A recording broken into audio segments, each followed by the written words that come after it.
अस्सलाम वालेकुम जी। Willing veg के प्लेटफॉर्म से इस वक्त हम ऑनलाइन हैं। मेरा नाम आमना नवाज है, मैं क्लिनिकल साइकोलॉजिस्ट हूँ और सदाकत क्लिनिक मरी की डायरेक्टर हूँ। पिछले कुछ हफ्तों से हमने ये वेबिनार सीरीज का आगाज किया है जिसमें हम नशे की बीमारी के हवाले से मुख्तलिफ मौज़ूआत पे बात करते हैं। आज हमारी चौथी एपिसोड है उस वेबिनार की सीरीज की और हमारे साथ जो मेहमान हैं पहले मैं उनका तारुफ करवा दूं। हमारे साथ नदीम इकबाल साहब हैं, ये क्लिनिकल साइकोलॉजिस्ट हैं और सदाकत क्लिनिक कराची के डायरेक्टर हैं। तलाल जुबैर साहब हैं, ये मेंटल हेल्थ प्रोफेशनल हैं और विलिंग वेज इस्लामाबाद के डायरेक्टर हैं। हमारे साथ वकील मुराद साहब हैं, ये एडिक्शन स्पेशलिस्ट हैं और ये विलिंग वेज कराची के डायरेक्टर हैं। और मिस हफ्जा शाहिद हमारे साथ हैं, ये क्लिनिकल साइकोलॉजिस्ट हैं और विलिंग वेज लाहौर में बतौर माहिर नफ्सियात काम करती हैं। आपका बहुत शुक्रिया हमें ज्वाइन करने का। आज का जो मौजू है जिस पे हम आज बात करेंगे वो इस हवाले से है कि क्या अलामतें होती हैं कोई भी फैमिली मेंबर अपने प्यारे में देख सकता है। जब पता चले हम उन्हें वो पता लगा सकते हैं कि वो नशे का इस्तेमाल कर रहा है और नशे की बीमारी की क्या अलामतें हैं। तो इस बारे में आज हम बात करेंगे कि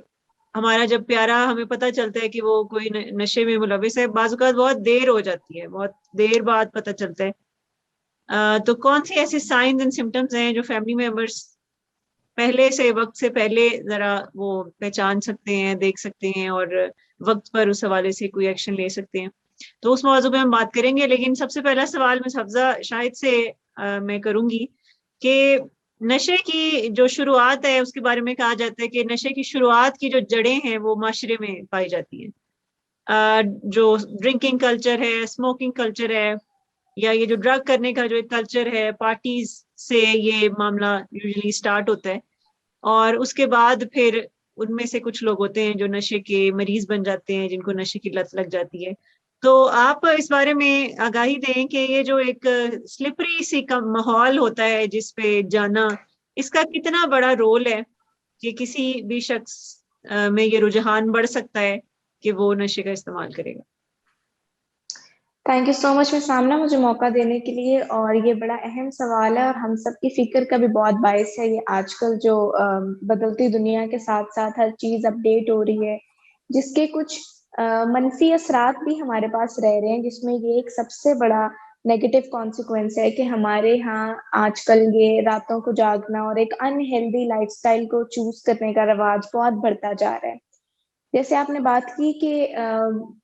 नशे की जड़ें मुआशरे में होती हैं, तो ये बिल्कुल ठीक बात है और हम यहाँ पर अक्सर ये बातें कहते एक दूसरे को सुनाई भी देते हैं और किताबों में भी पढ़ते हैं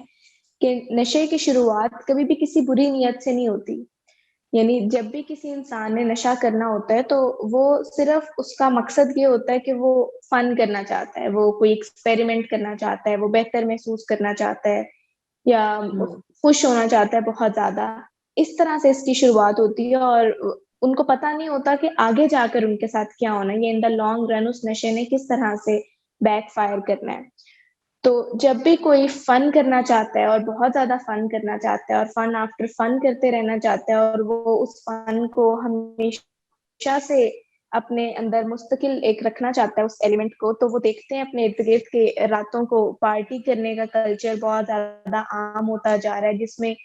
लोग इन्फ्लुएंसर लोग भी होते हैं जो लोगों को बड़ा मुतासिर करते हैं, जिसमें उनके दोस्त अहबाब भी होते हैं, फिर वो सोशल मीडिया पर उस चीज को पोस्ट करते हैं या आपस में उसका जिक्र ही करते हैं कि बहुत मजा आया और इस तरह की चीजें। नदीम साहब, आप से मैं जानना चाहूंगी, जैसे अभी हम इसमें बात करिए कि ये जो एक पार्टी कल्चर है और ये जो एक फन आफ्टर फन करने के चक्कर में नशे की आगाज होता है, तो इसमें उम्र का भी कोई रोल है कि किस उम्र में कोई सबसे ज्यादा रिस्क पे होता है कि वो ज्यादा जल्दी अपने माहौल का असर ले लेता है और जिसे कहते हैं पीयर प्रेशर, यानी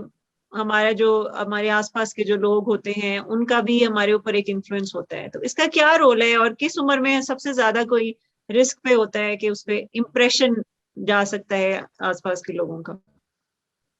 जी बिल्कुल मिस आपना, पीयर प्रेशर का एक रोल है और अगर हम सोशल लर्निंग थ्योरी के अकॉर्डिंगली देखें तो हम सब एक दूसरे से कुछ ना कुछ सीखते हैं। वो कुछ मस्बत भी सीखते हैं और कुछ मनफी भी सीखते हैं, और हम सब एवरेज होते हैं उन 5 लोगों का जिनके दरमियान में हम रहते हैं। मगर अगर स्पेसिफिकली ड्रग के पॉइंट ऑफ व्यू से देखा जाए तो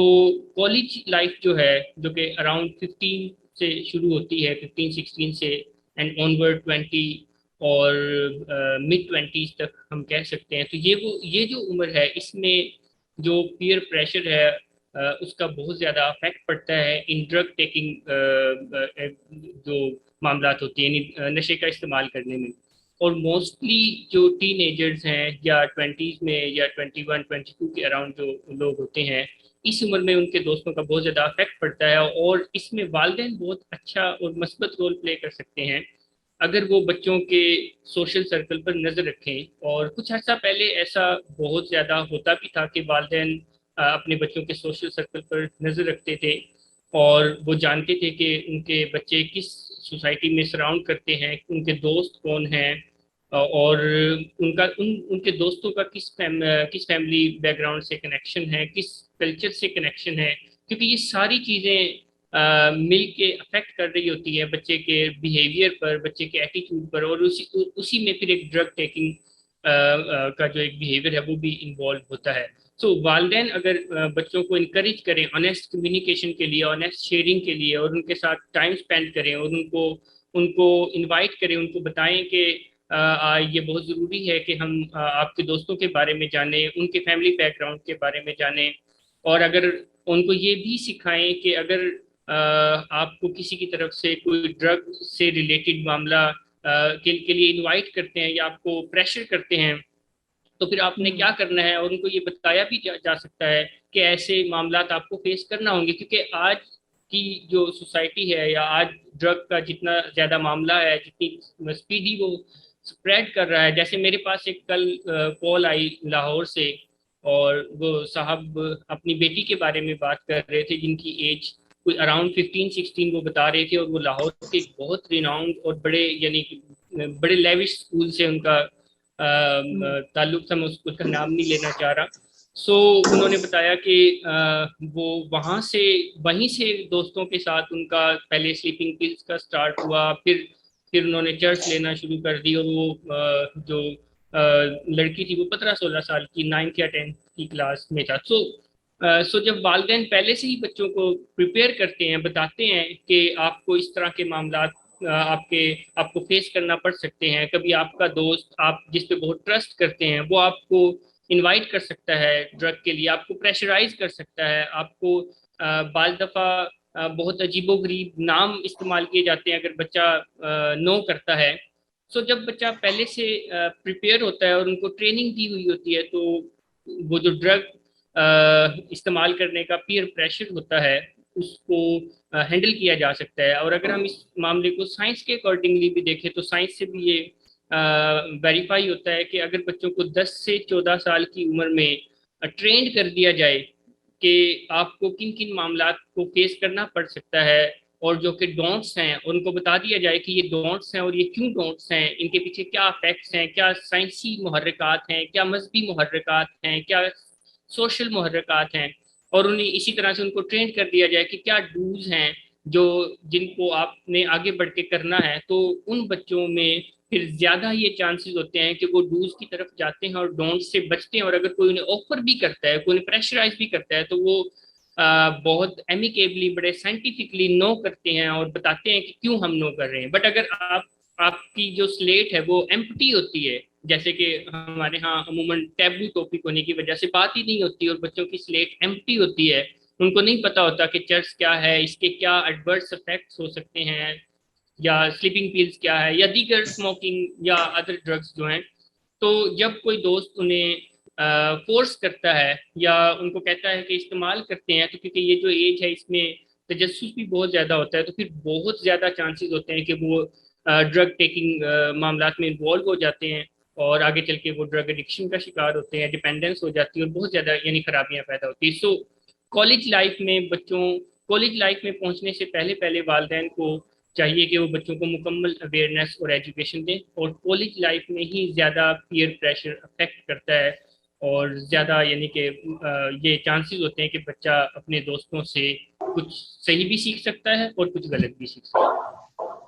टीनेज आप कहते हैं कि काफी एक ऐसी उम्र होती है कि जिसमें बच्चे ज्यादा पीयर प्रेशर की वजह से, अपनी सोबत के असर की वजह से नशे की तरफ उनका रुझान बढ़ता है। लेकिन जैसे आपने कहा कि बताने की जरूरत है, बच्चों से बात करने की जरूरत है, लेकिन ज्यादातर वालिदैन को ये लगता है कि अगर हम इसको बताएंगे तो इसके अंदर तजस्सुस पैदा होगा, जबकि ह्यूमन साइकी ये है कि आप जब खुल के बात करते हैं तो तजस्सुस कम हो जाता है, क्योंकि आप उनको सारा डिटेल में बता देते हैं कि जी ये इन नशों से ये होता है और ब्रेन के क्या हालात हो जाते हैं। लेकिन एक जो टैबू टॉपिक है उसकी वजह से बात नहीं की जाती, तो बच्चा फिर खुद एक्सप्लोर करने की तरफ जाता है कि मैं खुद फिर इसको देखूंगी इससे होता क्या है आखिर इससे क्या, क्योंकि उससे बात ही नहीं की जाती। मिस अफजा, आपको आवाज आ रही है मेरी? जी जी बिल्कुल आ रही है। आप बात मुकम्मल अपनी करें। आप बता रही थी कि ये जो पार्टी कल्चर होता है, late night parties, fun after fun, यहाँ से असल में तो नशे की जी शुरुआत जी होती है और तो माहौल से सीखना होता बिल्कुल। है। मैं तो आप बात कर रही कंटिन्यू थी कि करें। जिस तरह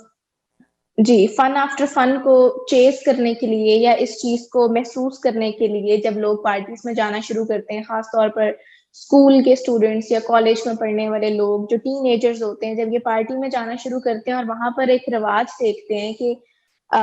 लोग ज्यादा मजा करने के लिए नशे करना शुरू कर देते हैं, वो अल्कोहल का इस्तेमाल करते हैं या ऐसी दवाइयों का इस्तेमाल करते हैं जिनको प्रिस्क्रिप्शन ड्रग्स कहते हैं, जो आजकल बड़ी कॉमन है। और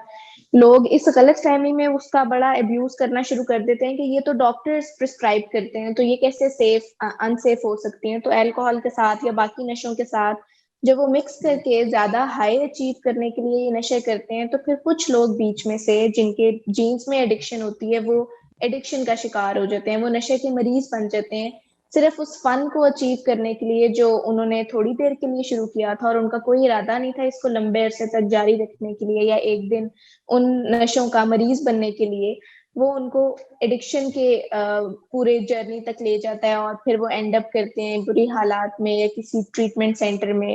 एक एक चीज मैं पढ़ी थी पिछले दिनों आर्टिकल में, जिसका नाम आजकल बकायदा ये पार्टीज बहुत ज्यादा होती हैं, जिसका नाम है फार्म पार्टीज, यानी फार्मास्यूटिकल से ये निकला है फार्म पार्टीज, जिसमें लोग कुछ ऐसे रिचुअल्स करते हैं कि वो बहुत ज्यादा हर कोई अपने हिस्से में कुछ फार्मास्यूटिकल ड्रग्स उन्होंने लेकर जानी होती हैं, कंट्रीब्यूट उन्होंने इस तरह से किया होता है, और बकायदा ये चीज इस तरह प्रैक्टिस होती है कि सब बैठ जाते हैं और एक दरमियान में एक बोल पड़ा होता है जिसके अंदर सब अपनी अपनी जो भी वो ड्रग्स अपने साथ लेकर आए हैं फार्मास्यूटिकल, वो उसमें डालते हैं और फिर वो उसको सर्कुलेट करते हैं आपस में, और उसमें से हैंडफुल लेते रहते हैं हर पार्टिसिपेंट, और फिर उसको अल्कोहल के साथ लेते हैं और फिर सारी रात पार्टी करना और इस तरह से म्यूजिक पर चीजें, यानी अपनी उन एनर्जीज को किसी ना किसी तरह चैनलाइज करना इस तरफ। अब ये लेटली बहुत कॉमन हो गई है चीज पार्टीज में, जिसकी वजह से लोग जो है वो बहुत ज्यादा अब्यूज करना शुरू हो गए इन ड्रग्स को और बहुत ज्यादा इसकी एडिक्शन के साथ आ रहे हैं। हम भी देखते हैं कि आजकल जो ज्यादा पेशेंट्स आ रहे हैं वो स्टिमुलेंट्स तो करते हैं, लेकिन उनकी ऐसी ड्रग्स बड़ी पॉजिटिव आ रही हैं जो कि डॉक्टर्स प्रिस्क्राइब करते हैं, जो कि किसी तकलीफ या दर्द को खत्म करने के लिए होती है या एनेस्थीसिया के लिए होती है। तो ये पार्टी कल्चर में ये चीजें बहुत ज्यादा कॉमन होती जा रही हैं। फिर जैसे अभी सर बात कर रहे थे कि पीयर प्रेशर एक बहुत बड़ा कंट्रीब्यूटिंग फैक्टर है इन पार्टी कल्चर्स को भी सपोर्ट करने के लिए। जो लोग इन पार्टी कल्चर्स को इस तरह से अप्रिशिएट नहीं करते या इनकरेज नहीं करते, वो बड़ा लेफ्ट आउट सा फील करते हैं और वो फिट इन नहीं कर पा रहे होते उस ग्रुप में जो सारा इस सब में इन्वॉल्व है, और उनको बड़ा अपना आप ऑड वन आउट लग रहा होता है कि हम कोई मुख्तलिफ से लोग हैं या हम शायद कोई अजीब लोग हैं। वो अपने आप को क्वेश्चन करते रहते हैं, जिससे उनकी सेल्फ एस्टीम बड़ी लो होती है, शेम का वो शिकार हो जाते हैं और फिर उनको बुली किया जा रहा होता है या उनको इस चीज पे शेमिंग की जा रही होती है कि मम्मी डैडी बच्चे या इस तरह से करके कोई नेम कॉलिंग कर रहे होते हैं, जिसकी वजह से वो सिर्फ उस प्रेशर को हैंडल नहीं कर पाते और वो जाकर फिट इन करने के लिए या अच्छा महसूस करने के लिए वो भी इस चीज में अपना हिस्सा डाल देते हैं, और फिर किसी को नहीं पता होता कि किनकी जीन्स कब बोल पड़ेंगे और एडिक्शन जैसी बीमारी का सामना करना पड़ जाएगा। तो ये बहुत बड़ा कंट्रीब्यूटिंग फैक्टर है आपको एक नशे का मरीज बनाने के लिए, जहां पर शुरुआत सिर्फ फन की वजह से हुई थी कि कुछ लोगों ने मजा करना था और वो एंड अप करते हैं एडिक्ट बनकर।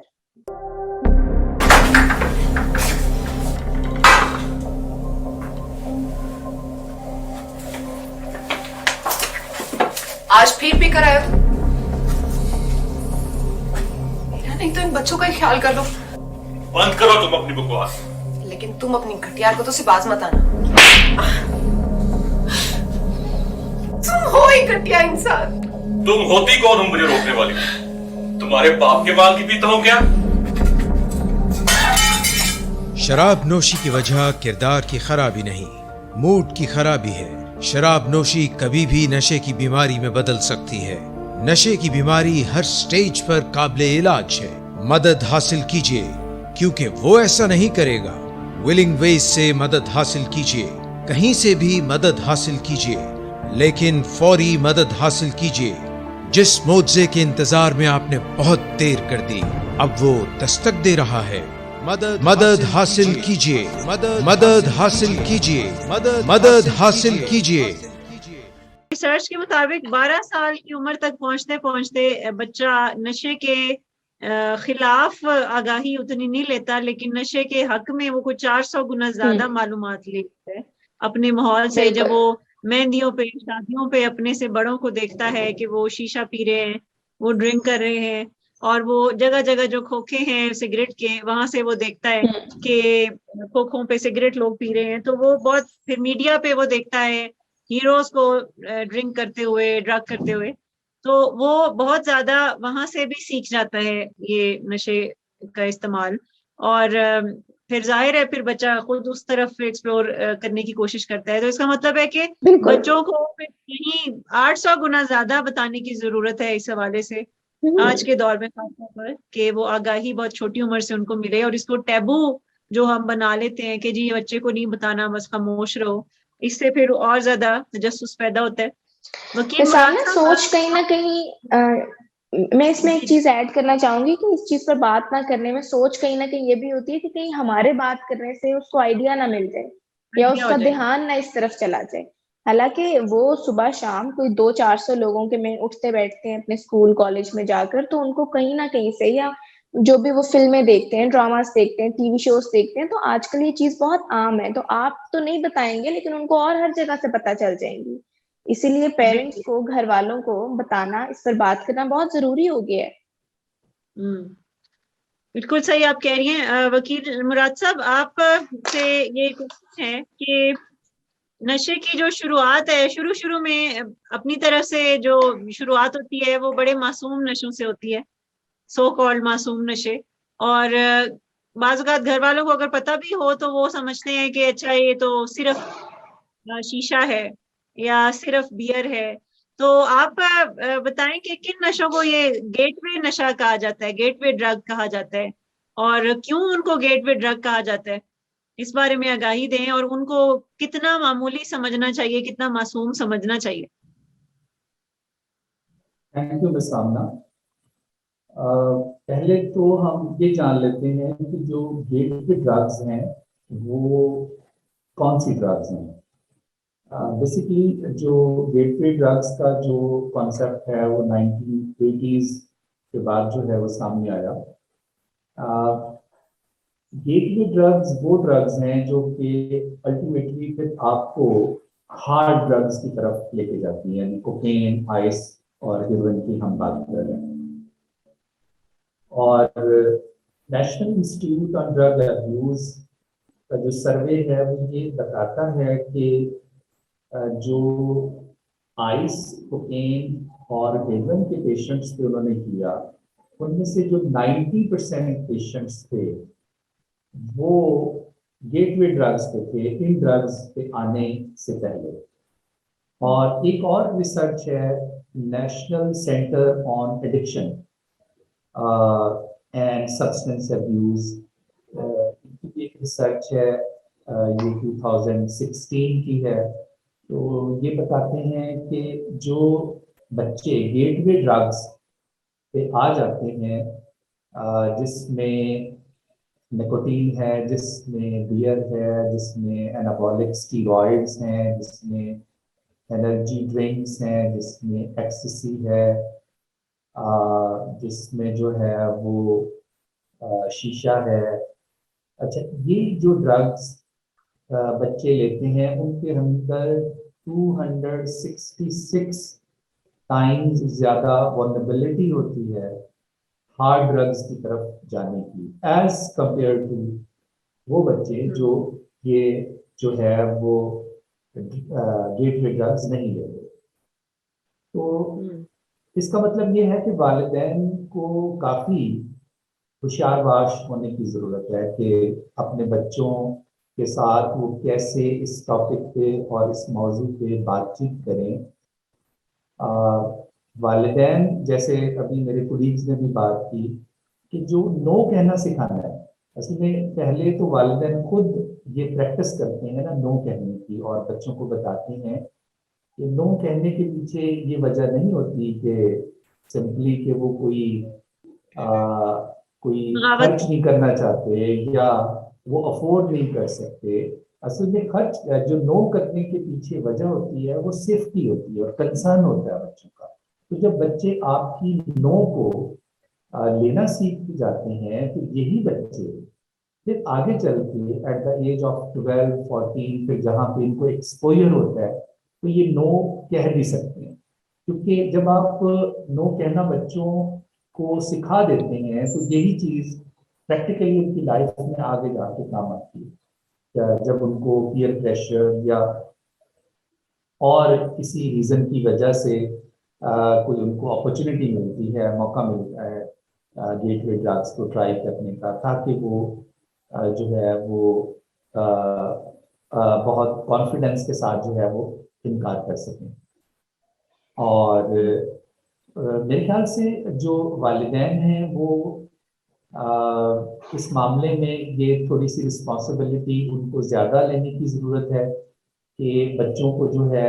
वो ड्रग्स के बारे में एजुकेट करना जो है वो शुरू करें, इससे कबल के कोई और गलत तरीके से उनको मोटिवेट करें। और चूँकि जो दोस्तों से और पीयर्स से और जो फ्रेंड्स से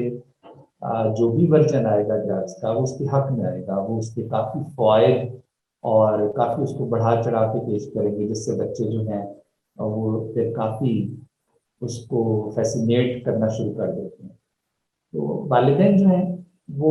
अपने बच्चों के साथ इस पे डिस्कस करें, और ये रूल नहीं चलेगा घर में कि इस पे बात ना की जाए, या होता है ना कि हम कुछ टॉपिक्स को हम बिल्कुल टच ही नहीं करते, जैसे हम जो है वो सेक्स एजुकेशन के बारे में या बच्चों को और जो ऐसी चीज़ें हैं उनके बारे में बात करते हुए हम काफ़ी अवॉइड करते हैं और ऐसे समझते हैं कि नहीं ये बात अभी इनके साथ करने की ज़रूरत नहीं है। ऐसा नहीं है हरगिज़। बच्चे जो हैं वो तमाम किस्म की बातों को जो है वो समझते हैं और वालिदैन को ये रिस्पॉन्सिबिलिटी लेने की ज़रूरत है। अच्छा, गेटवे ड्रग्स जो हैं वो एक जो शाइनेस है, जो कर्टन है, उसको जो है वो गिरा देती है, क्योंकि जब आप पहली सीढ़ी का जो पहला स्टेप है वो चढ़ लेते हैं तो फिर अगले स्टेप्स चढ़ना आपके लिए इतनी मुश्किल जो है वो डिफिकल्टी नहीं होती। इसीलिए जो इसी स्टेज पे और इसी मकाम पे जो है वो कोई स्टेप लेने की ज़रूरत होती है। और वालिदैन जो हैं वो अगर ये देखें कि उनका प्यारा या उनका बच्चा वो स्मोकिंग जैसी चीज़ की तरफ जा चुका है या बियर लेता है, तो अभी टाइम है कि उसको इंटरवीन किया जाए, उसके साथ बातचीत की जाए। और चूँकि इस स्टेज पे रोकना काफ़ी आसान है एज़ कम्पेयर टू कि ये मामला जो है वो फिर हार्डर ड्रग्स की तरफ जो है वो चला जाए। ठीक, तो ये बताएं कि ज्यादातर ये होता है वकील साहब के जब किसी को पता भी चलता है कि उनका बच्चा सिगरेट पीता है या बियर पीता है या शीशा पीता है, तो पहला जो रिस्पांस होता है, या इवन चरस भी पीता है, तो या तो वालिदैन का, घर वालों का ये रिस्पांस होता है कि अच्छा ये तो सभी पीते हैं सिगरेट वगैरह, ये आजकल चलता है। और दूसरा जो रिस्पांस होता है वो अक्सर ये होता है कि उसको मारते हैं, थप्पड़ पड़ता है। ज्यादातर लोगों को, बच्चों को थप्पड़ पड़ता है जब माँ बाप को पता चलता है कि वो सिगरेट पीता है उनका बच्चा, तो उनको मार के थोड़ा डरा डरू के तो वो समझते हैं कि बस ये अब आइंदा ऐसा नहीं करेगा।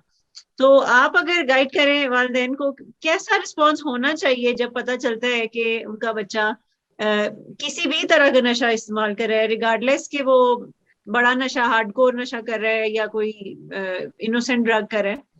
रिस्पॉन्स क्या होना चाहिए वालिदैन का, जो थेरेप्यूटिक रिस्पॉन्स देना चाहिए बच्चों को अगर तो वो इस तरफ चले गए? ये जो बच्चों को मारना है या बिल्कुल खामोशी, ये दोनों ही एक्सट्रीम्स हैं। क्योंकि खामोश वहाँ पे पेरेंट्स होते हैं जहाँ पे वो सिगरेट या किसी किस्म की ड्रग का पहलू घर में पहले से मौजूद होता है, यानी पेरेंट्स के लेवल पे होता है या सिबलिंग्स के लेवल पे होता है, तो वहाँ पे फिर अकोमोडेट कर लिया जाता है और खामोशी इख्तियार की जाती है ये समझ के ये सिगरेट ही पी है ना या बियर ही पी है। तो ये भी जो है वो मुनासिब नहीं है, क्योंकि इससे भी जो है वो फिर उसको फर्दर जो है वो ड्रग्स की तरफ जाने का जो है मौका मिलेगा। और दूसरी जो चीज़ है वो प्रोवोकेशन है, जो कि अगर आप बच्चे को जो है वो मारपीट करते हैं या उसको जो है वो किसी और तरह से आप सजा देते हैं, तो किसी भी तरह की जो सजा है, पनिशमेंट है या इश्ताल अंगेजी है, या उसकी एक्सट्रीम कि उस पर पर्दा डाल दिया या खामोशी इख्तियार की, तो जिसका मतलब है कि आपने इसको इजाजत दे दी। तो जो थेरेप्यूटिक वे है वो ये बताता है कि फिर आपको बच्चों के साथ कुछ बाउंड्रीज जो है वो लगानी पड़ेगी। बच्चों के साथ जो उनकी इस्लाह के लिए आपको मुदाखलत करनी पड़ेगी, और ये काम आप सीख के कर सकते हैं अगर आपको ये नहीं आता, जिसमें आपको कुछ टफ लव के जो कॉन्सेप्ट्स हैं वो आपकी हेल्प करेंगे कि आपको कितना टफ होना है और कितना आपको लव देना है। ये दोनों के कॉम्बिनेशन के साथ आप बच्चों को कैसे डिसिप्लिन करेंगे और उस बार को कैसे मेंटेन करेंगे जिससे आप बच्चों को जो है वो मेरिट पे लेके आएंगे। यानी जो मेरिट्स हैं, जो बाउंड्रीज हैं, उनको लगाना सीखना पड़ेगा। और जब आप ऐसा करने लगेंगे तो चांसेस हैं कि थोड़ा सा बुरानी कैफियत को आपको फेस करना पड़े, क्योंकि बच्चे जो है वो इन चीज़ों से जब उनको हटाया जाता है या उनको एक उनकी हैबिट्स को चेंज करने की तरफ वालिदैन तवज्जो करते हैं, तो एक रिएक्टिवली जो है वो चलते हैं पेरेंट्स के साथ। तो अगर आप को इसका टाइम से पहले इल्म नहीं होगा या आपने इस चीज़ को सीखा नहीं होगा, पढ़ा नहीं होगा, तो फिर चांसेस हैं कि वो जब थोड़ा सा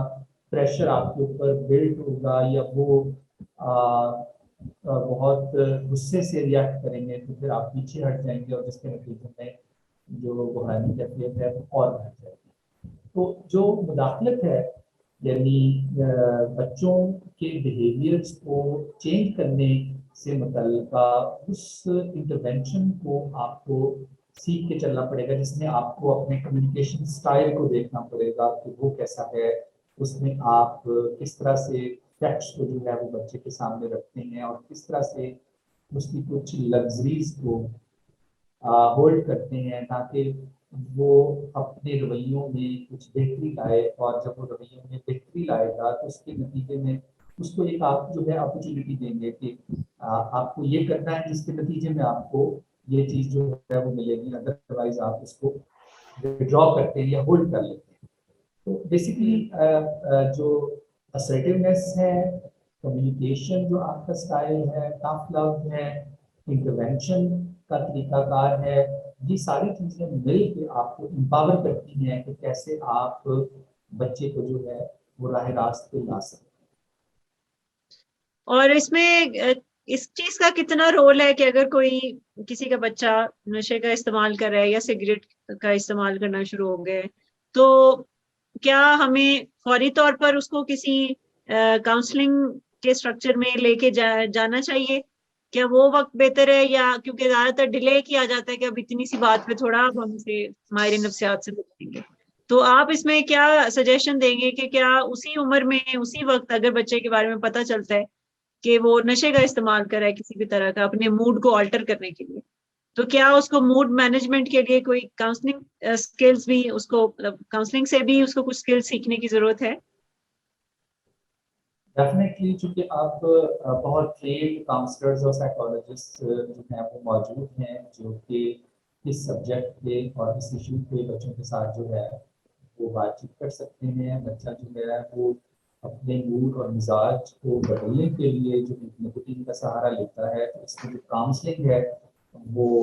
हेल्प करेगी। काउंसलिंग जो है उसको अपनी टेम्पटेशन और अपनी क्रेविंग को कैसे उसने मैनेज करना है। तो मेरे ख्याल से जो एक प्रोफेशनल हेल्प है वो बहुत ज़्यादा जो है वो ऐसी सिचुएशन में वालिदैन की मदद कर सकती है। और वालिदैन जो है वो खुद भी पढ़ें, खुद भी जो है वो इससे मुतल्लिका जो लिटरेचर है उससे गो थ्रू हों, और जो काउंसलिंग की सर्विसेज हैं वो तो डेफिनेटली जो है वो हेल्प करेंगी। और मैंने देखा कि वालिदैन के लिए अकेले ये मैनेज करना या इसको बच्चे को इस चीज़ से अवेयर रखना थोड़ा मुश्किल होता है, जो कि हम जैसे हम इनडायरेक्ट काउंसलिंग का कॉन्सेप्ट भी देते हैं। समटाइम हम पेरेंट्स पे काम करते हैं और पेरेंट्स पे काम किए जाने के नतीजे में वो अपने बच्चे के अंदर जो है वो चेंज लाते हैं। अदरवाइज डायरेक्ट जो काउंसलिंग है वो भी बहुत जो है वो हेल्पफुल हो सकती है। ठीक।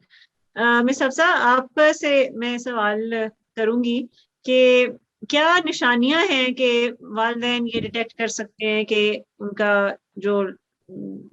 बच्चा है वो नशे का इस्तेमाल कर रहा है, तो वो अर्ली निशानियां क्या हैं? फिर इसके अलावा आप ये भी बताएं कि क्या सब लोग जो नशा करते हैं वो सारे एडिक्ट हो जाते हैं, नशे के मरीज बन जाते हैं, या कुछ ऐसे लोग भी होते हैं जो नशे के मरीज नहीं बनते, ड्रग यूजर्स होते हैं? तो इस बारे में आप अपनी राय दें। अच्छा, मैं सामने उससे पहले मैं एक कॉन्सेप्ट छोटा सा क्लियर करना चाहती हूँ, इसके साथ ही लिंक हुआ हुआ है कि जब भी कोई पेशेंट ट्रीटमेंट में आते हैं तो जाहिर है ड्रग एडिक्शन में वो ट्रीटमेंट में आते हैं, तो माँ बाप भी उनके और कहीं ना कहीं वो पेशेंट भी इस चीज से बड़ा ऑपरेट कर रहे होते हैं और बार बार ये जुमला दोहरा रहे होते हैं कि मेरे फलां दोस्त है वो तो इतने सालों से नशे कर रहे हैं, उसको कोई फर्क नहीं पड़ रहा, या पूरी दुनिया में लोग नशे कर रहे हैं, या आजकल तो सभी लोग नशे कर रहे हैं, तो फिर तो सारी दुनिया को एडिक्ट होना चाहिए या इलाज कराना चाहिए। तो हमें ये कॉन्सेप्ट बहुत अच्छी तरह से समझने की जरूरत है कि कुछ लोग नशे के मरीज बन जाते हैं, ज्यादातर लोग यूजर या अब्यूजर रहते हैं, होते वो भी उसी ट्रैक पर ही और एक पसमानदा जिंदगी गुजारते हैं। ये बिल्कुल वैसे ही है जैसे मीठा सभी लोग खाते हैं, लेकिन फिर कुछ लोग ऐसे होते हैं जिनकी बॉडी मीठे को हजम करना बंद कर देती है और वो मीठे यानी शुगर के मरीज बन जाते हैं। इसी तरह कुछ लोग ड्रग एडिक्ट बन जाते हैं, कुछ लोग यूजर्स रहते हैं। अब इनकी कुछ निशानियां हैं जिनसे हम पहचान सकते हैं कि ऐसे कौन से लोग हैं जो नशा करते हैं लेकिन उतना नुकसान नहीं उठाते जितना नशे के मरीज उठाते हैं। जिसमें सबसे पहले तो जो नशा होता है ना वो हमेशा यूजर्स के लिए उनकी वांट रहता है, यानी वो उनकी चाहत होती है, उनकी जरूरत नहीं बनता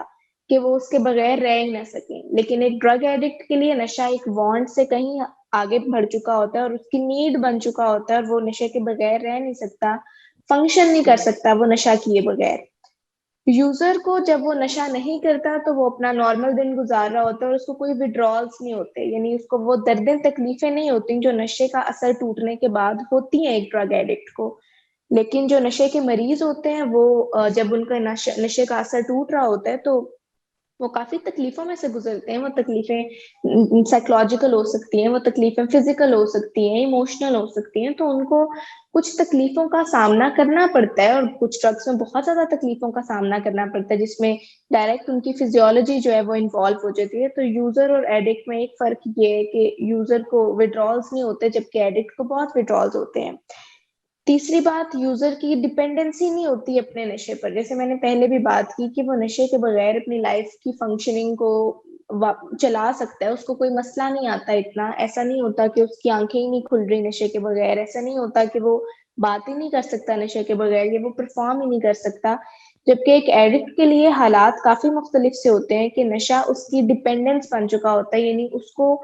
एक नशा करने के बाद यही फिक्रें सताती रहती हैं कि मैंने अगला नशा कब अरेंज करना है, या कैसे अरेंज करना है, और फिर इंटॉक्सिकेशन में कैसे पूरा वक्त गुजारना है, और फिर उसके बाद उसके विड्रॉल्स का कैसे सामना करना है। तो दूसरे अल्फाज में जो नशे के मरीज बन जाते हैं लोग, उनका लॉस ऑफ कंट्रोल हो जाता है अपने नशे के ऊपर, यानी उनका कंट्रोल खत्म हो जाता है, उनका इख्तियार खत्म हो जाता है। उन सारी सिचुएशंस पर कोई 4-5 किस्म की चीजें होती हैं जिस पर उनका इख्तियार या उनका कंट्रोल बिल्कुल खत्म हो जाता है, यानी उनका टाइम पर पाबंदी वक्त की कोई नहीं रहती। जिस तरह पहले कभी होता था कि वो छुप छुपा कर नशा कर आते थे या सिगरेट पी लेते थे, उसके बाद परफ्यूम से या च्युइंगम से उसकी स्मेल को या उसके असर को वो खत्म भी कर देते थे और आकर अपने फैमिली मेंबर्स के साथ बैठ जाते थे। और वो कोई एक खास वक्त होता था जिसमें घर के इर्द गिर्द के लोग पास नहीं और वो नशा कर लेते थे। लेकिन अब बात जब एडिक्शन आ गई तो बात ये नहीं रहेगी। अब वक्त की कोई पाबंदी ही नहीं है, यानी जिस वक्त भी उनके जिस्म ने दोबारा नशा मांग लिया या उनका पिछला नशा टूट गया तो वो दोबारा नशा करना शुरू हो जाएंगे। फिर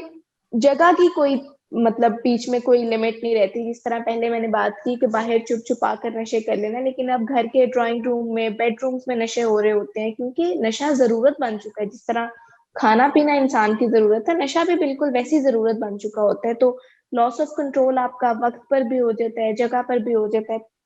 फिर एक बीच में चीज है पर्सन, यानी आपका अब ये वाली तमीज भी अक्सर लोगों में नहीं रहती, यानी उनकी बीमारी की वजह से कि वो जिस तरह पहले घर के बड़ों के सामने नशा नहीं करते या बच्चों के सामने नशा नहीं करते, लेकिन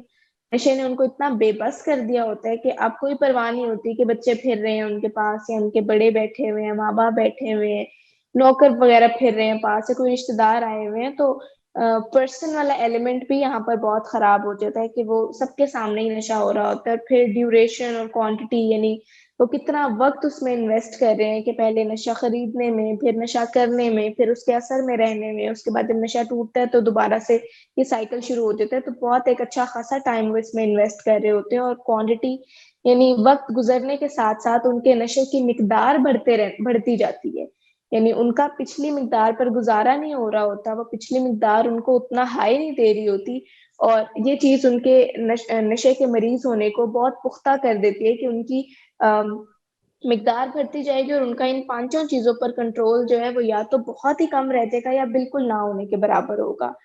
उसके अलावा जो नशे के मरीज हैं वो अपनी रोजमर्रा की जो इम्पोर्टेंट एक्टिविटीज होती हैं वो उनसे अपने आप को विड्रॉ करते रहते हैं। यानी अगर वो जिस भी रोल में होते हैं वो उसकी कोई जिम्मेदारी निभाने के काबिल नहीं रहते थे। जैसे मिसाल के तौर पर वो कोई जॉब करते हैं तो वो शुरू में लेट जाना शुरू हो जाएंगे अपने दफ्तर, और उसके बाद करते करते बिल्कुल ही जाना छोड़ देंगे। अगर वो कोई फादर है तो वो अपने बच्चों की या जो भी उनकी फादरली रिस्पॉन्सिबिलिटीज हैं वो पूरी नहीं कर पा रहे होंगे। अगर वो कोई हस्बैंड है तो वो अपने हस्बैंड होने की रिस्पॉन्सिबिलिटीज पूरी नहीं कर पा रहे होंगे। यानी जो जो भी उनका रोल होगा वो उसमें से बिल्कुल अपने आप को विड्रॉ करते जाएंगे। और वो खुद जाहिर है डेलिबरेटली ये चीज नहीं कर रहे होते, उनके नशे की डिमांड होती है ये सारी चीज, वो नशे के मरीज बन चुके होते हैं, इसलिए वो कोई रोल पूरी तरह से निभा नहीं पा रहे होते।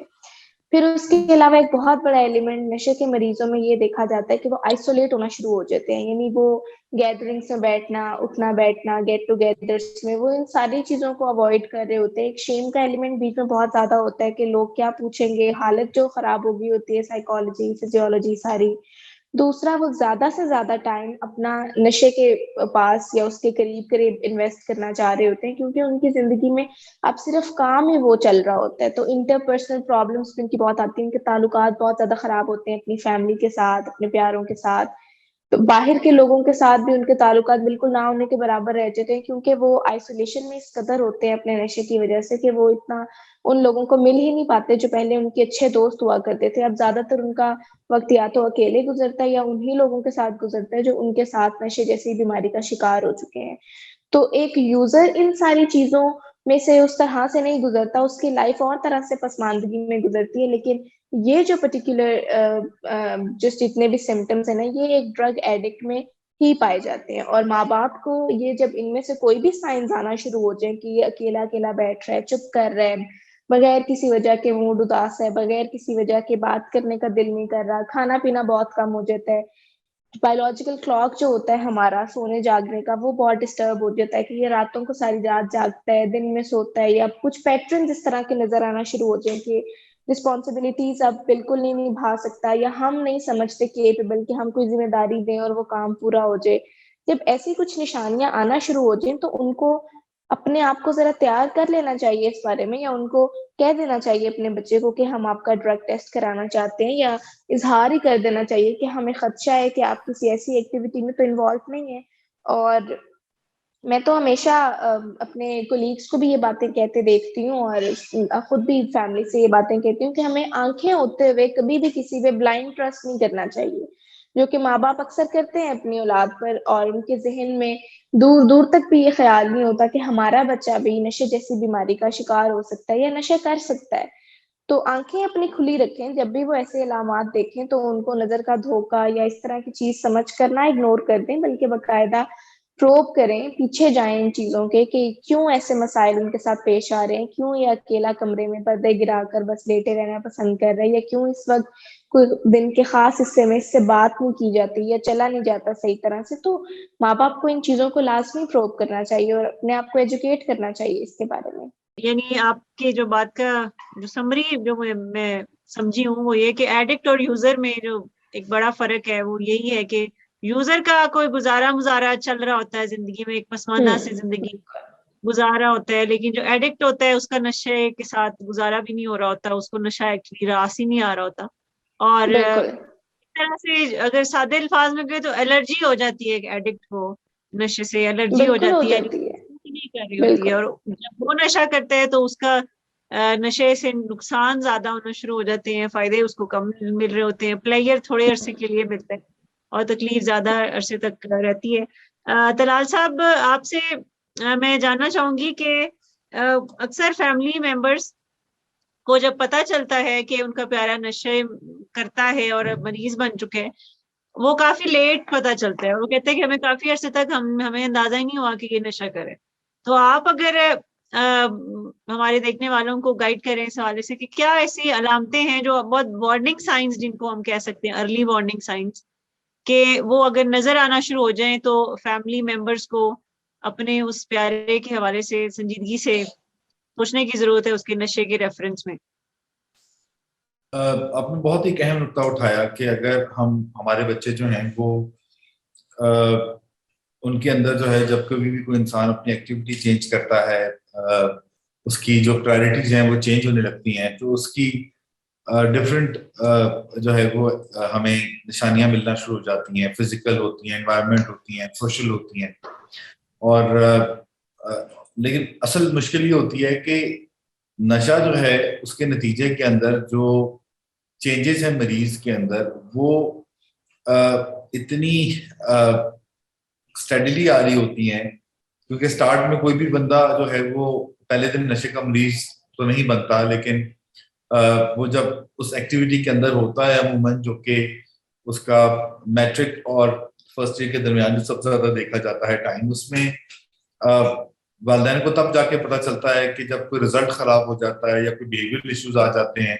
और उसको भी कोई 6-8 महीने गुजर चुके होते हैं मामले को, तो पता चलता है कि मरीज जो है वो शायद नशा कर रहा है। लेकिन अगर वालिदैन जो है वो अपने आंखें कान और दिमाग जो है वो खुला रखें और कुछ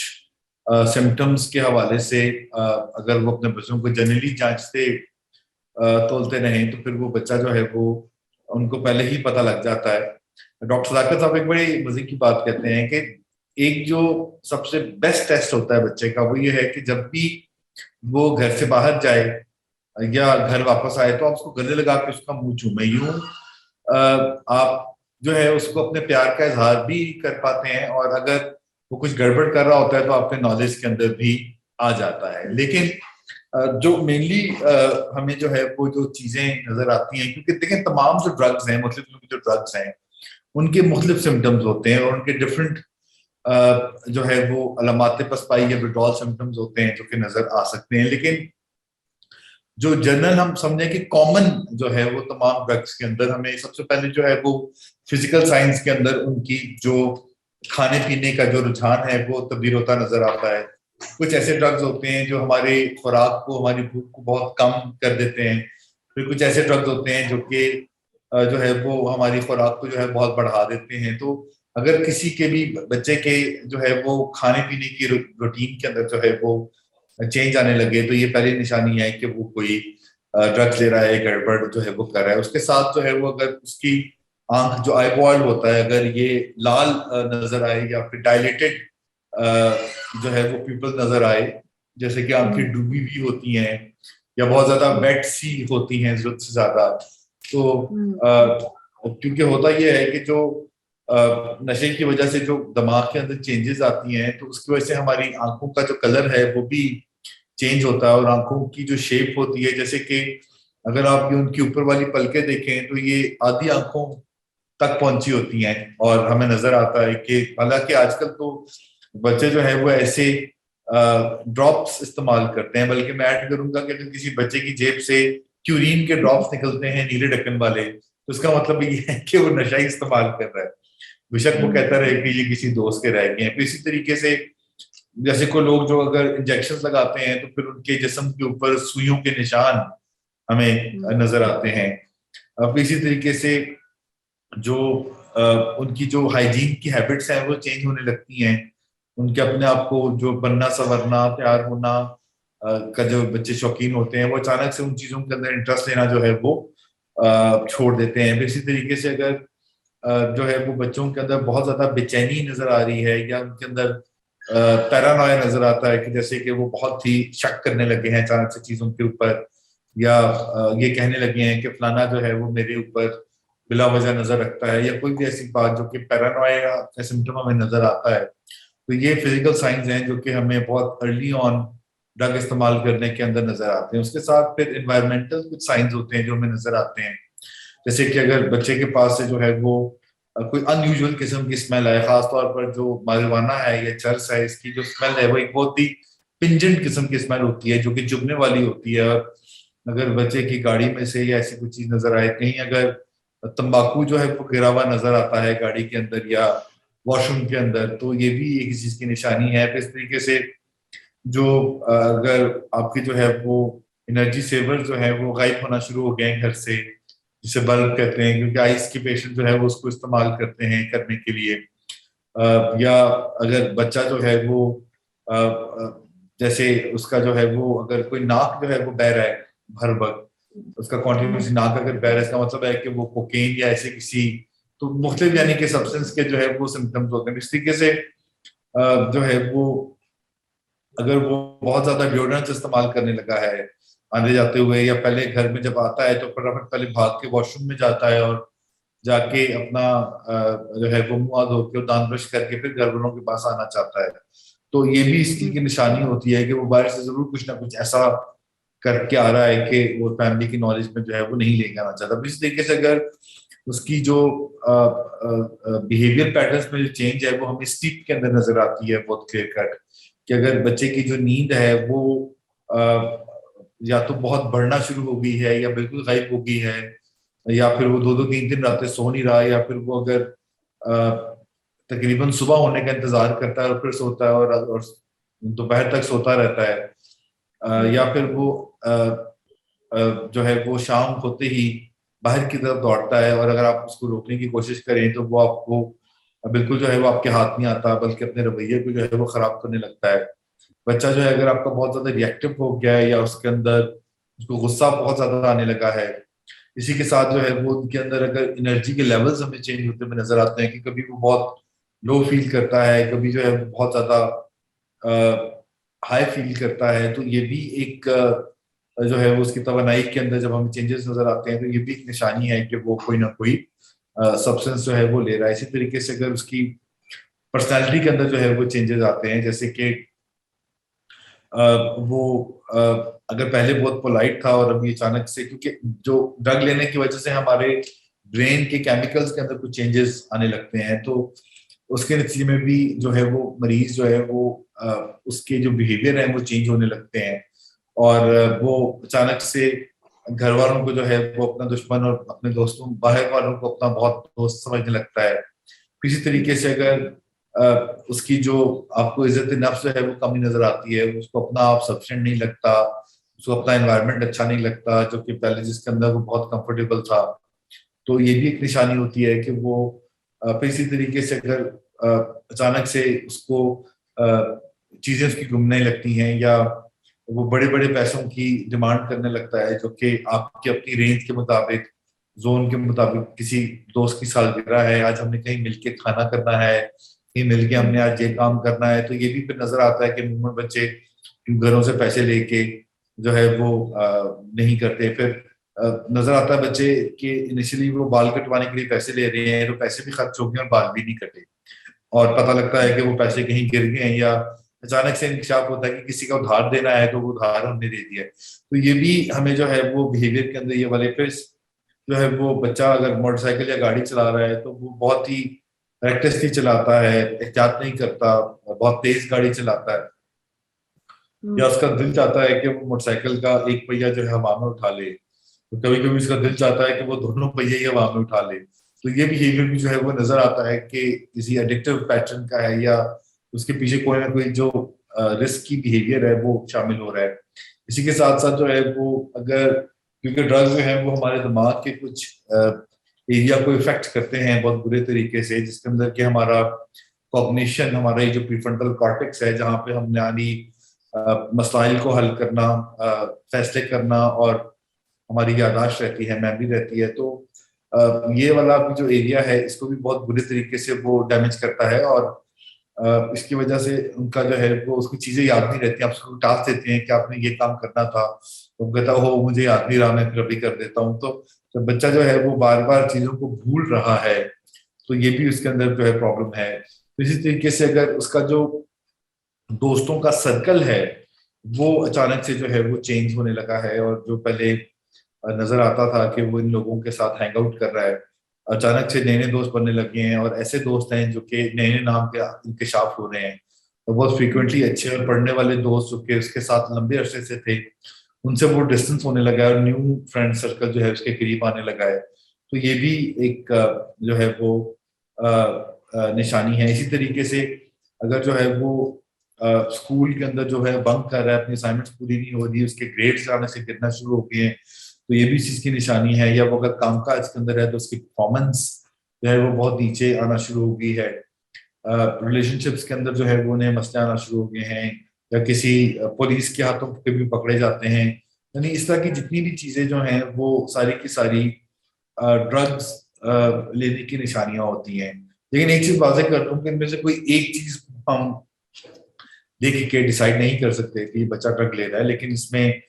4 या 4 से ज्यादा पैटर्न्स अगर मौजूद हैं, और उसका बहुत ही आसान तरीका ये होता है कि हम, अगर हमारे बच्चे के अंदर कोई ऐसा प्रॉब्लम हमें या बिहेवियर चेंज नजर आते हैं, तो हम उसका जो है वो ड्रग टेस्ट की बात उससे कर सकते हैं। किसी ऐसी जगह पर ड्रग टेस्ट करा सकते हैं जहां पर कि सुपरवाइज यूरिन का सैंपल लिया जाए, क्योंकि बच्चे इस चीज के अंदर बड़े मास्टर होते हैं कि वो यूरिन के अंदर पानी मिक्स कर देते हैं, जिससे कि उनका टेस्ट रिपोर्ट जो है वो नेगेटिव आता है, जो पॉजिटिव भी हो। और अगर आपका बच्चा इंसिस्ट कर रहा है कि वो ड्रग टेस्ट नहीं लेना चाहता और आप उसको बिला वजह शक कर रहे हैं, तो ये भी बहुत बड़ी निशानी है कि वो ड्रग्स ले रहा है। सो बहुत सारे निशानियां आपने बताई जिससे अंदाजा लगाया जा सकता है कि कोई शख्स नशे की इस्तेमाल कर रहा है। नदीम साहब, आपसे एक सवाल ये है कि ये जो अभी तो अलामतें जैसे अभी हमने डिस्कस की कि कोई नशा अभी शुरुआत है, उस नशा कर रहा है, लेकिन ये फिर बीमारी में क्यों कन्वर्ट और कैसे हो जाती है कि इनमें से कुछ लोग होते हैं जो कि फिर एडिक्ट बन जाते हैं, और फिर वो टेल साइंस क्या हैं कि जिससे क्लियरली ये वाजे हो जाता है कि ये शख्स अब ड्रग यूजर नहीं बल्कि अब ड्रग एडिक्ट हो गया है और अब इसको इलाज की जरूरत है। तो वो कौन सी ऐसी अलामतें हैं कुछ जो कि पता होनी चाहिए सबको कि ये तो अब एक बीमारी की शक्ल इख्तियार हो गई है, अब मस्ती और फन से बात आगे निकल गई है? सबसे पहले तो इस चीज़ को क्लियर करना ज़रूरी है कि ड्रग अब्यूज़ कॉज बनती है ड्रग एडिक्शन की, बट मोस्टली केसेस में ऐसा नहीं होता कि ड्रग अब्यूज़ कॉज बने ड्रग एडिक्शन की। कुछ 70 to 80% केसेस में ड्रग एडिक्शन कॉज बनती है ड्रग अब्यूज़ की, यानी और कोई 20 या 20+ कोई 20 to 30% केसेस में ऐसा होता है कि ड्रग अब्यूज फिर कॉज बनती है ड्रग एडिक्शन की। तो ये एक मामला बड़ा क्लियरली, और ये जो आइडिया है या ये जो कॉन्सेप्ट है ये 1987 में ओरिजिनेट हुआ, साइंटिफिकली प्रूव हुआ, जिससे फिर type 1 addiction and type 2 addiction का कॉन्सेप्ट ओरिजिनेट हुआ कि कोई 70% जो एडिक्ट्स होते हैं वो टाइप 1 एडिक्शन का शिकार होते हैं, जिसमें वो पहले होते हैं। यानी जैसे इस कॉन्सेप्ट को आसानी से ऐसे समझा जा सकता है कि जैसे कुछ लोग इस दुनिया में आते हैं और वो ब्लाइंड होते हैं बाय बर्थ, या वो डेफ होते हैं बाय बर्थ, और अगर कोई शख्स इस दुनिया में आया है और वो बाय बर्थ ब्लाइंड है और उसको दुनिया की जो कलर्स हैं वो नज़र नहीं आ रहे, बट अचानक से अगर कोई उनकी आंखों के आगे ग्लासेस लगा दे जिससे उनको दुनिया के कलर्स नज़र आना शुरू हो जाएं, तो फिर क्या वो नहीं चाहेंगे कि वो ग्लासेस बार बार उन पर लगता रहे? तो ऐसे ही कुछ लोग इस डिसऑर्डर के साथ पैदा होते हैं कि जब वो इस दुनिया में आते हैं तो उनके ब्रेन के अंदर एक डिसऑर्डर होता है, और वो जो डिसऑर्डर होता है वो ये होता है कि उनका ब्रेन नॉर्मल एक्टिविटीज पर नॉर्मल लेवल ऑफ डोपामिन नहीं रिलीज करता, जिसकी वजह से वो नॉर्मल एक्टिविटीज में प्लेजर नहीं फील करते, और फिर वो प्लेजर की तलाश में ड्रग अब्यूज की तरफ जाते हैं। और जैसे ही वो कोई ड्रग लेते हैं, चाहे वो स्मोकिंग हो, चाहे वो कोई और ड्रग हो, चर्स हो, जैसे ही वो ड्रग लेते हैं तो क्योंकि वो एक आर्टिफिशियल फ्लड लेकर आता है डोपामिन का, और जैसे ही वो ड्रग लेते हैं और वो आर्टिफिशियल फ्लड लेकर आता है डोपामिन का और वो प्लेजर फील करते हैं, तो वो चीज उनके ब्रेन में कोड हो जाती है, it's a good thing and do it again. क्योंकि एक नॉर्मल सी चीज है कि हम नॉर्मल लोगों में भी अगर हम कोई चीज इस्तेमाल करते हैं और वो चीज डोपामिन रिलीज करती है तो वो चीज कोड हो जाती है ब्रेन में, it's a good thing and do it again के नाम से, और फिर हम वो बार बार करते हैं। बट वो लोग जो जेनेटिकली प्रेडिस्पोज्ड होते हैं और जेनेटिकली इस डिसऑर्डर के साथ पैदा होते हैं और कि उनका ब्रेन नॉर्मल एक्टिविटीज पर डोपामिन नॉर्मल लेवल नहीं क्रिएट कर रहा होता, रिलीज कर रहा होता। तलाल साहब, आपसे मैं अपना आखिरी सवाल आज के इस प्रोग्राम का मैं फिर पूछती हूँ कि अगर तो कोई नशे का मरीज बन गया है तो उसमें भी बाज़-औक़ात बहुत डिले किया जाता है उसको इलाज में लाने में, और हमारे पास जब कोई मरीज आता है तो वो ज्यादातर क्रॉनिक स्टेज जो होती है एडिक्शन की, तो उसमें तो ये और ज्यादातर इंतजार किया जाता है कि जब कोई अखीर हो जाएगी, जब कोई हालात बहुत खराब होंगे, अभी तो बस गुजारा चल ही रहा है ना, जिसको टेक्निकल टर्म्स में हम कहते हैं कि रॉक बॉटम हिट अभी तक उसने नहीं किया। अगर उसके हालात अभी बस ठीक ठाक ही हैं तो चलो अभी इलाज नहीं कराते। तो इसका क्या नुकसान हो सकता है अगर हम ये वेट करते रहे कि अभी तो उसने सिर्फ सिगरेट पी है, अभी तो उसने सिर्फ चरस पी है, अभी हीरोइन तो नहीं की, या हीरोइन की है तो अभी दफ्तर तो जा रहा है, अभी इतने हालात तो खराब नहीं हुए, अभी सेहत तो ठीक है उसकी। तो इसका जो इंतजार करते रहते हैं घर वाले, तो इसके क्या कॉन्सिक्वेंसेस हो सकते हैं कि अगर इलाज ना करवाया जाए बर वक्त और लास्ट स्टेज का इंतजार किया जा रहा है? देखिए, दुनिया के अंदर जो है वो एक टाइम था कि इस चीज को जो है वो एक्सेप्ट किया गया था कि जब तक कोई इंसान खुद नहीं चाहेगा तो उसको जो है वो मदद नहीं दी जा सकती, और उस केस के अंदर जो है वो हिट बॉटम का इंतजार किया जाता था। और उस हिट बॉटम के सिनेरियो के अंदर जो है वो एक दफा डॉक्टर वर्नन जॉनसन जो कि मौजूद हैं इंटरवेंशन के, उनके पास एक साहब आए, उन्होंने कहा कि मैं जो है वो मेरे जो है वो अल्कोहलिज्म है मुझे, जिसकी वजह से मेरा जो जिस्मानी जो मेरी हेल्थ है वो बहुत बुरे तरीके से मुतासर हो गई है। तो उन्होंने कहा कि शाबाश। उसके बाद दोबारा जो है बंदे ने कहा कि जनाब मेरी बीवी बच्चे मुझे छोड़ के चले गए हैं। उन्होंने कहा कि ये तो और भी अच्छी बात है। उन्होंने कहा कि आप शरीफ आदमी है, मैं आपको बता रहा हूँ कि मेरा लिवर तबाह हो गया है, मेरे बीवी बच्चे छोड़ के चले गए हैं, और मैं आपको साथ ये भी बता रहा हूँ कि मैं बैंकरप्ट हो गया। उन्होंने कहा कि जनाब अगर आपके साथ ये कुछ ना होता तो आप मेरे पास थोड़ी बैठे होते। तो हम जो उस लास्ट टाइम का इंतजार कर रहे होते हैं कि जिसके अंदर तो असल चीज ये है कि जब कभी भी हम अगर इलामात बसपाई या जो अर्ली वार्निंग साइंस है, अगर हम उसको देख लेते हैं, जांच लेते हैं कि हमारा बच्चा किसी ऐसे मामले के अंदर है, तो हमें फौरी तौर पर जो है वो मदद तलब कर लेनी चाहिए। हम इस इंतजार के अंदर होते हैं कि वक्तन फवक्तन आहिस्ता आहिस्ता शायद वो खुद ही समझ लेगा। प्लस हमारे पास माशरे के अंदर कुछ ऐसी एग्जाम्पल्स होती हैं जो कि अच्छी एग्जाम्पल्स नहीं होती, और हम वो लोग होते हैं जो कि एडिक्शंस में नहीं होते और वो यूजर्स होते हैं और पूरी जिंदगी एक यूजर की तरह जिंदगी भी गुजार देते हैं। और हम ऐसी गलत मिसालों के ऊपर, ऐसे गलत बिलीव्स के ऊपर चलते हुए इंतजार करते रहते हैं, और जब पानी बिल्कुल सर के ऊपर से गुजर रहा होता है तो फिर हम फैसला करते हैं। तो असल चीज है कि मरीज के अंदर जो चेंजेस हैं, जैसे मैंने अर्ज किया कि वो जब आ रहे होते हैं तो फैमिली भी उन बिहेवियर से यूज्ड टू होती रहती है, साथ साथ फैमिली भी कंफर्टेबल होती रहती है। फैमिली अपना जो दायरा है वो उसके इर्द गिर्द जो है अपनी चादर को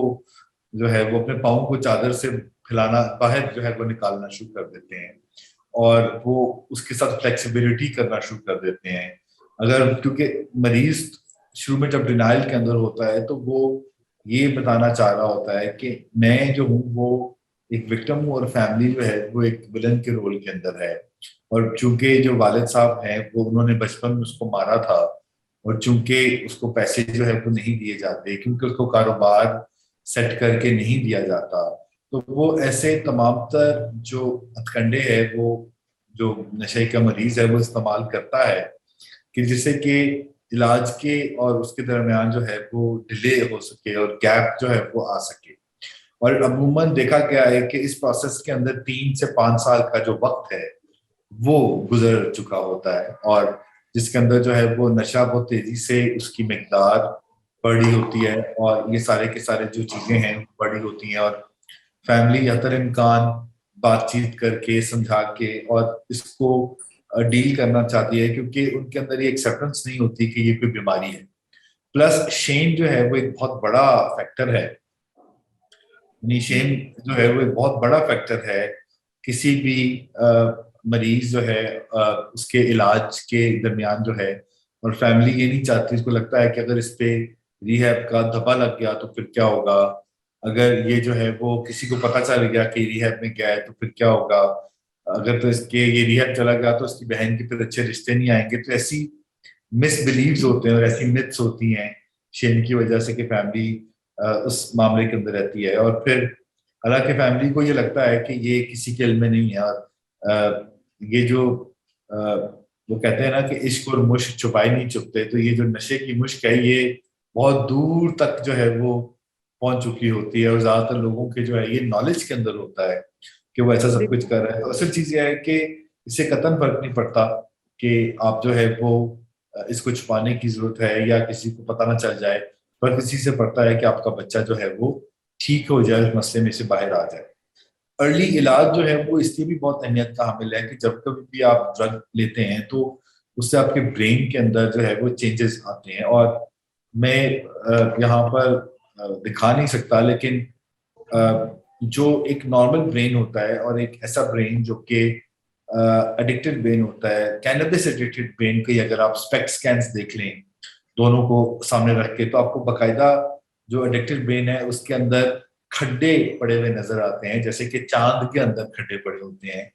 और वो बिल्कुल स्मूथ ब्रेन नहीं होता, उसका रंग जो है वो पर्पलिश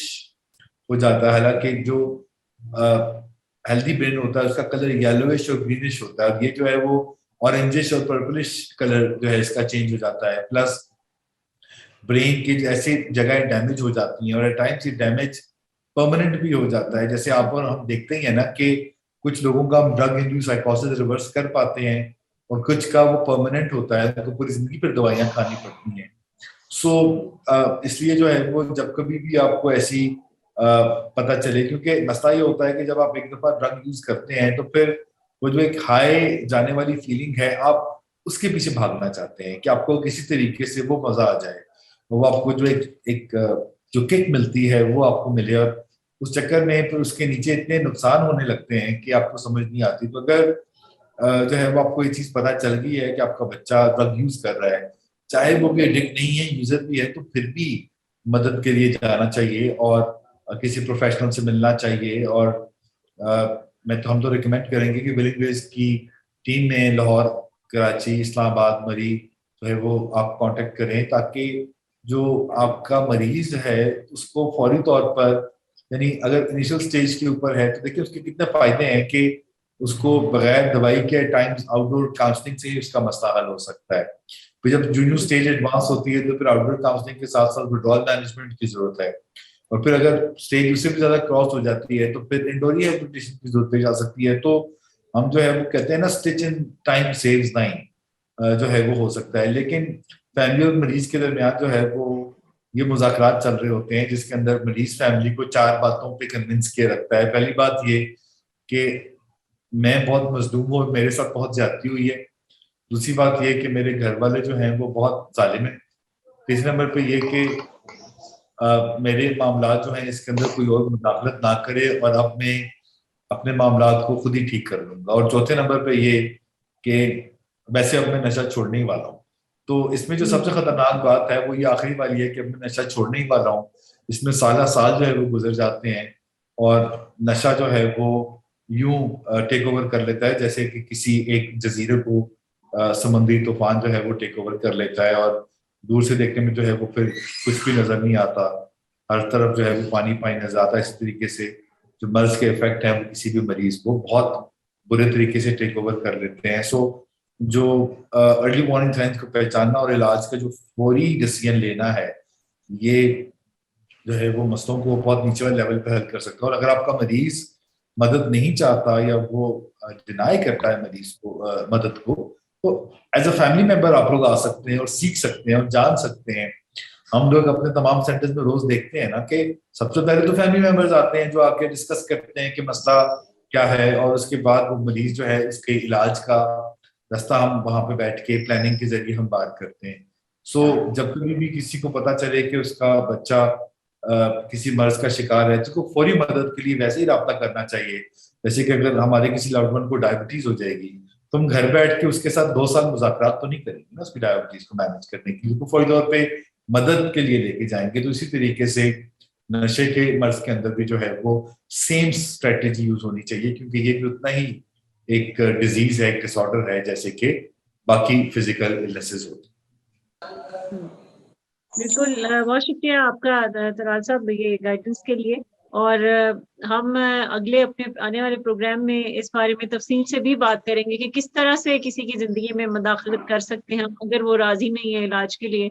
और वो नशा छोड़ने के लिए भी राजी नहीं है, तो उसके लिए इंटरवेंशन के मुख्तलिफ तरीके हैं जो कि इस्तेमाल किए जाते हैं। तो आने वाले प्रोग्राम में उस पर भी बात करेंगे। बहुत शुक्रिया आप सबका, आपने अपना कीमती वक्त भी दिया, अपनी कीमती राय का भी हम सबसे शेयर किया। तो इंशाल्लाह अगले हफ्ते हम बुध वाले दिन इसी तरह से दोबारा एक नए मौजू के साथ फिर मिलेंगे। अल्लाह हाफिज।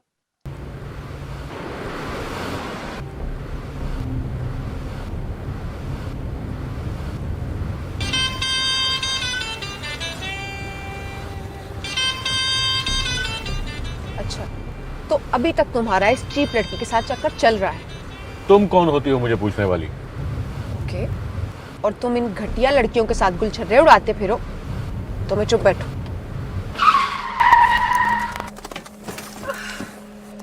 Get out.